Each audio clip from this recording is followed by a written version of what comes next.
যে মানুষটা খামার করার পরিকল্পনা করে সে আসলে কিন্তু খামার নয়, স্বাধীনতা খুঁজে।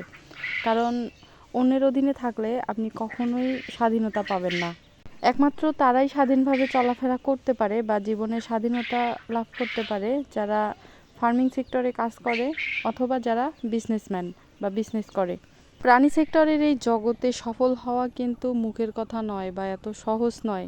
এখানে একমাত্র তারাই সফলতা অর্জন করতে পারে যারা সেই লেভেলের ধৈর্যশীল, অর্থাৎ প্রচুর পরিশ্রমী, এবং তার পাশাপাশি যার মন মানসিকতা অনেক নরম এবং কোমল হয়, সেই মানুষটাই একমাত্র সফল উদ্যোক্তা হতে পারে। আর এই ফার্মিং সেক্টরের যে কোনো খামার দিতে গেলে অবশ্যই অনেক ঝুঁকি বা রিস্ক থাকে। এই জন্য যে কেউ এই কাজগুলো শুরু করতে অনেকটা ভয় পায়।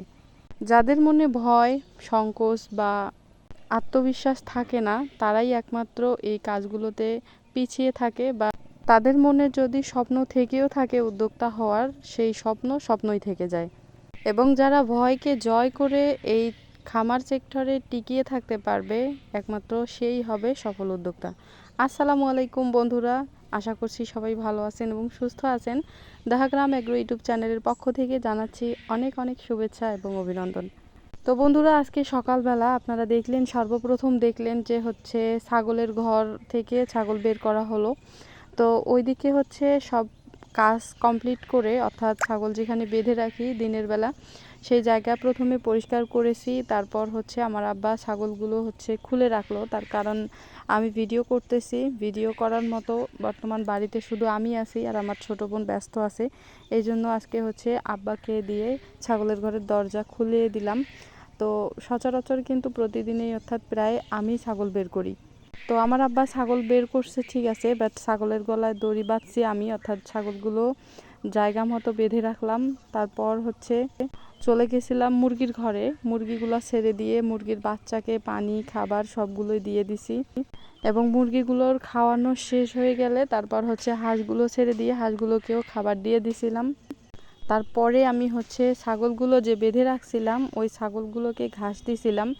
তো ছাগলগুলোর ঘাস খাওয়ানোর পরে আমি কিন্তু দুপুরবেলা ছাগলের জন্য খাবার একটা তৈরি করলাম। সেটা আপনারা দেখলেন যে কাঁঠালের যে ছালগুলো, সেগুলো ভুসি, লবণ, ভাতের মার, ভুট্টা গুঁড়া, তো এই সব খাবার মিক্স করে ছাগলের জন্য আমি একটা খাবার তৈরি করছি। আর এই খাবারগুলো যেমন পুষ্টি এবং ভিটামিনে ভরপুর, সেই রকমভাবেই কিন্তু আমাদের ছাগলগুলো খুবই পছন্দ করে এবং খেয়ে থাকে। আর আমি দুপুরে প্রতিদিন চেষ্টা করি এই রকম খাবার ছাগলকে খাওয়ানো। তো বন্ধুরা, দেখেন যে সকাল থেকে সন্ধ্যা পর্যন্ত সারাদিন একজন খামারির কত রকম কাজ করতে হয়। আবার যদি খামারে তাদের একাধিক পশু পাখি থাকে তাহলে বুঝতেই পারছেন যে দিন কেমন।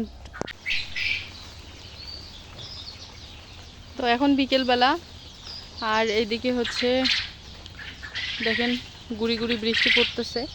আজকে সারাটা দিন অবশ্যই এরকম করে আর কি বৃষ্টি হচ্ছে, মানে কখনো একটু বেশি জোরে হচ্ছে, দুপুরের দিকে একটু বেশি জোরে হয়েছিল। তারপর ওই দিক 2টা থেকে 5টা পর্যন্ত বৃষ্টি ছিল না, টোটালি বন্ধ ছিল। 1 ঘন্টা থেকে এই যে আবার এরকম গুড়ি গুড়ি বৃষ্টি শুরু হয়েছে, মানে 5টার পর থেকে। আর এদিকে ঘাস ছিল, অবশ্য ঘাস খাওয়া শেষ, আর বাচ্চাগুলো কিন্তু এখনও ঘাস খাচ্ছে। দুপুরেই কিন্তু আমরা ওই রকম করেই আজকেও পানি খাওয়াইছি। আর এই যে এখন বাঁশপাতা কেটে কেটে দিচ্ছে, তো বাঁশপাতা খাওয়াচ্ছে, পেট অবশ্য ভরছে, বাট তারপরেও আর কি এই বাঁশপাতাগুলো এভাবে খাচ্ছে। এগুলো খাইলেই কিন্তু ছাগলগুলোর হয়ে যাবে। তারপর ঘরে তুলবো, আর এদিকে বেশি সময়ও নাই, এই পাতাগুলো খাইলেই আমরা ছাগলগুলো তুলে রাখবো। আর যেহেতু বাঁশঝাড়, এই জন্য অনেক মশা মাছি ধরে, এই জন্য একটু তাড়াতাড়ি একটু তুলতে হবে। তবে বৃষ্টি যদি এখনই আরও জোরে শুরু হয় তাহলে এখনই এই ছাগলগুলোকে ঘরে তুলতে হবে। তো যাই হোক বন্ধুরা, এখন একটু পর ছাগলগুলো ঘরে তুলবো। তো ভিডিওটা কেমন লাগলো অবশ্যই কমেন্টের মাধ্যমে জানাবেন। তো যারা যারা অলরেডি আমার চ্যানেলটি সাবস্ক্রাইব করে দিয়েছেন সবাইকে অসংখ্য ধন্যবাদ জানাচ্ছি। আর এই মুহূর্তে যারা নতুন তারা প্লিজ চ্যানেলটি সাবস্ক্রাইব করে দেবেন। আমার ছোট্ট চ্যানেল, আপনারা যদি হেল্প করেন, যদি আপনারা চান যে একটা সাবস্ক্রাইব করে দেব, তাহলে কিন্তু দেওয়াই যায়। একটা হচ্ছে সাবস্ক্রাইব করে দিতে 1 সেকেন্ড হয়তো লাগবে, বাট এতে আমার অনেক উপকার হবে। আর আপনাদের কাছে কি চাই, টাকা পয়সা তো আর চাচ্ছি না। ভিডিওটা দেখতেছেন, একটু সাবস্ক্রাইব করে দিলে তো আর কোনো সমস্যা হবে না। সাবস্ক্রাইব করে দিবেন প্লিজ। তো আশা করছি আপনারা দিবেন, সাবস্ক্রাইব করে দিবেন। আপনাদের একটু সাপোর্ট পাওয়ার আশায় আমরা এত কষ্ট করে ভিডিও বানাই। আমরা চাই যে আপনারা একটু সাপোর্ট করেন, ভালোবাসা দেবেন, পাশে থাকবেন। আর আমার চ্যানেলটা ছোট্ট, আর অনেক স্বপ্ন আছে যে চ্যানেলটা অনেক বড় হবে, অনেক দর্শক হবে, আমার অনেকগুলো বন্ধু হবে।